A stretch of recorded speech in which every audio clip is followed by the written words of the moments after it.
श्री शिवाय नमस्तुभ्यम। हर हर महादेव। बैसाख का महीना चल रहा है तो बैसाख के महीने में प्रदोष आने वाला है।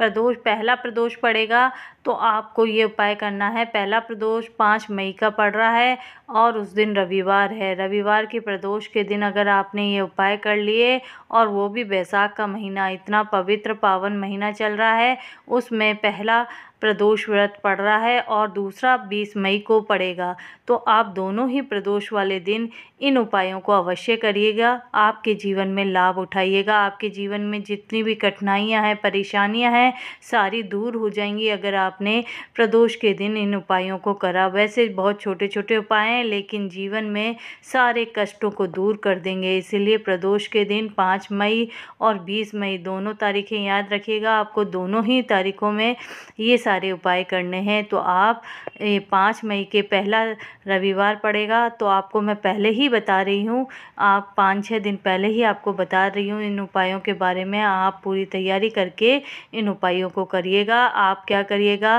पहला उपाय है मनोकामना के लिए, तो आप उसमें कुंदकेश्वर महादेव के नाम से ये उपाय करा जाएगा। और आपको पहले ही बता दिया, 5 मई से पहले आप क्या करिएगा, बेल पत्र के जो कांटे होते हैं बेल पे, वो आपको 7 कांटों को तोड़ के लेके आ जाना है। आप पहले ही तोड़ के रख लीजिए। एक सोमवार के दिन आप कांटे नहीं तोड़ सकते बेलपत्र के, और एक एकादशी के दिन नहीं तोड़ सकते। तो उससे पहले आपको जब टाइम मिले आप ये कांटों को तोड़ लीजिए। 7 कांटे आपको चाहिए होंगे और ये उपाय प्रदोष के दिन करा जाएगा, यानी 5 मई के दिन, और वो भी प्रदोष काल में। टाइम भी याद रखिएगा, शाम के समय प्रदोष काल होता है।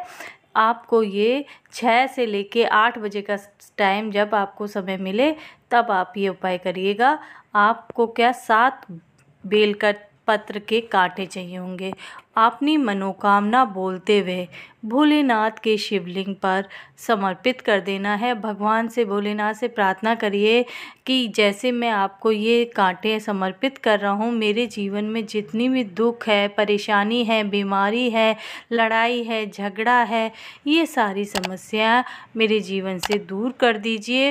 हे भोलेनाथ, हे प्रभु, श्री शिवाय नमस्तुभ्यम। कुंदकेश्वर महादेव के नाम से आप ये बैठकर कांटे को समर्पित करिए और वहाँ प्रार्थना करने के बाद आप वहाँ से चले आइए, तो आपकी सारी मनोकामना पूर्ण हो जाएंगी। अब दूसरे उपाय के बारे में बात करते हैं। अगर आपके घर में बहुत लंबे समय से कोई बीमारी चल रही है, कोई व्यक्ति बीमार है जो कि काफ़ी साल हो गए हैं, उसकी बीमारी ठीक नहीं हो रही है, तो यह एक बहुत अच्छा मौका है। बैसाख का महीना, ऊपर से प्रदोष का दिन है और पहला प्रदोष 5 मई का है, तो आपको एक छोटा सा उपाय करना है। आप सब अभी इन दिनों में बेल आ रहे हैं, बेल ले आइए और बेल को तोड़ के अंदर का जो गूदा होता है, आप अपने घर का जो कलश, तांबे का कलश लेके आइए, उसमें पानी भरिए और वो गूदा को हाथ से मसल के उस पानी के अंदर आप तांबे वाले कलश के जो पानी है उसके अंदर डाल दीजिए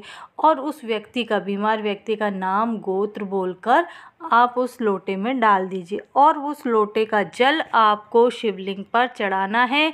उस व्यक्ति, बीमार व्यक्ति का नाम स्मरण करते रहिए और जल को धीरे धीरे समर्पित कर रहिए और एक बर्तन में उस जल, चढ़े हुए जल को भी एकत्रित करिए और आप धीरे धीरे श्री शिवाय नमस्तुभ्यम मंत्र का जाप करिए। कुंदकेश्वर महादेव के नाम से ये उपाय करा जाएगा और बीमार व्यक्ति का नाम गोत्र बोल के जब आप वो पानी इकट्ठा कर लें तो वापस अपने घर आकर उस बीमार व्यक्ति को वो पानी धीरे धीरे, मतलब 7 दिन आप ऐसे बोतल में एक भर के रख लीजिए, गिलास में, डिब्बे में, जिसमें भी आप रख सकते हैं। 7 दिन लगातार उसको थोड़ा थोड़ा आचमन कराइए, तो आप देखेंगे कि उसकी बीमारी, लंबी से लंबी बीमारी भी धीरे धीरे समाप्त होने लगी है। जैसे पहले दिन आप उस व्यक्ति ने आप पानी का आचमन करेंगे तो उस दिन से ही उसको फ़ायदा महसूस होने लगेगा और धीरे धीरे वह बीमारी, लंबी बीमारी जड़ से ख़त्म हो जाएगी। तो ये दूसरा उपाय हुआ। अब हम तीसरे उपाय के बारे में बात करेंगे। ये भी बहुत छोटा और सरल उपाय है और ये भी प्रदोष के दिन ही करना है और ये सारे उपाय जो मैं आपको बता रही हूँ प्रदोष काल में ही होंगे, प्रदोष के दिन और प्रदोष काल में। तो आपको क्या चाहिए इसके उपाय के लिए? 1 लोटा जल चाहिए और 1 आपको धतूरा चाहिए, 1 आपको बेलपत्र, जो भोलेनाथ की सबसे प्रिय वस्तु है बेलपत्र। तो आपको ये तीनों चीज़ लेके शिवालय आ जाना है और आपको क्या करना है, सबसे पहले तो शिवालय आके भोलेनाथ के शिवलिंग पर 1 लोटा जल आप समर्पित करिए अपनी मनोकामना बोलते हुए। आप धीरे धीरे श्री शिवाय नमस्तुभ्यम जाप का मंत्र का जाप करते हुए नीलकंठेश्वर महादेव के नाम से ये उपाय करा जाएगा।